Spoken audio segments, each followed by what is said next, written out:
43. We were across the street from Aln Mndlshn Junior High School. Although we had tuned ourselves as far as we could back to the Hogworld plain, we could still hear the faint cheering of the Wakawakian crowd. "We're not entirely here," I said. "No, we're not," Aln Mndlshn said. "We have to get to Herschelsheimer's Oriental Garden in under an hour, or we're going to wind up stuck between Waka Waka and whatever plane Hogborough exists in. Or worse." "You mean if we don't go to Herschelsheimer's Oriental Gardens, tune ourselves into Waka Waka, and then tune ourselves back to Hogborough, we might wind up sort of fading into Waka Waka and staying there?" "It's a possibility," Aln Mndlshn said. "Well, let's go," I said. "I don't want to spend the rest of my life drinking Fleegics." It was a long walk to the Herschelsheimer's Oriental Gardens. We could do it in just under an hour, if we went fast the whole way and didn't stop. Of course, we weren't sure if an hour was all we had. It was just an educated guess of rolls-ups, but we didn't feel like taking any chances. We started walking and went as fast as we could, not talking, sweating. When we arrived at Noel Wallaby's junkyard, he had gone home. The gate was locked. There was a barbed wire at the top of the fence. Fafner was there, but he didn't seem so old and harmless as before. Also, he didn't seem to recognize us. I had the feeling he'd bite us with as many teeth as he had if we'd got inside the fence.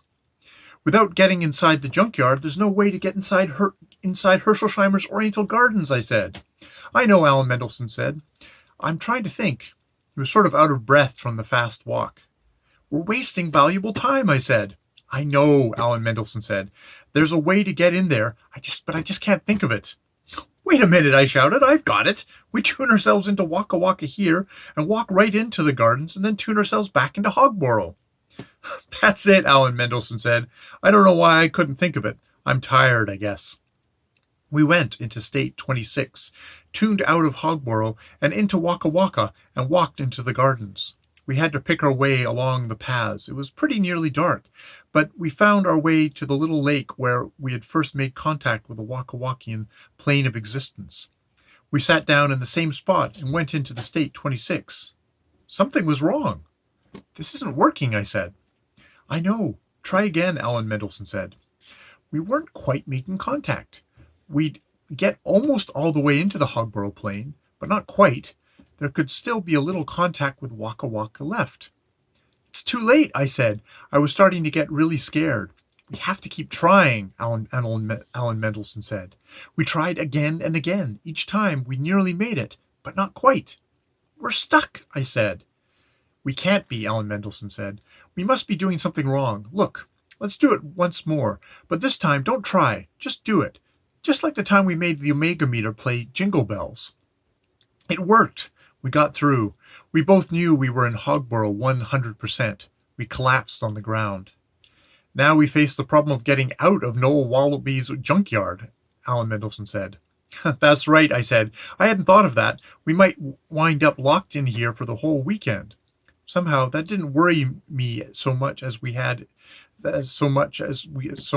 that we had escaped Waka Waka and were securely back in good old Hogborough. "Of course, the problem is different when viewed from the inside," Aln Mndlshn said. "When we were out there, we just had our bodies. Inside there are tools, ladders, and everything we need. The only question is, will Fafner be friendly or not?" It turned out that Fafner was only programmed to act fierce if you approached the junkyard from the street side. He was not very interested in us at all when we approached from the tangle of foliage that marked the edge of what was left, in our plane, of Herschelsheimer's Oriental Gardens. In Noel Wallaby's shack we found a big rusty pair of pliers, and there were lots of old ladders. It was perfectly easy to break out of the junkyard. We didn't cut the barbed wire, just unhooked it at one point, and we used 2 ladders, one on each side of the fence.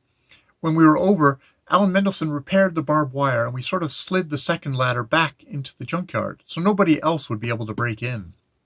We were both late for supper, and so tired on the way back from Noel Wallaby's junkyard that we didn't say a word to one another.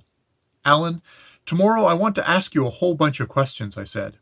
"Okay, tomorrow," he said, as he dropped me off at my house.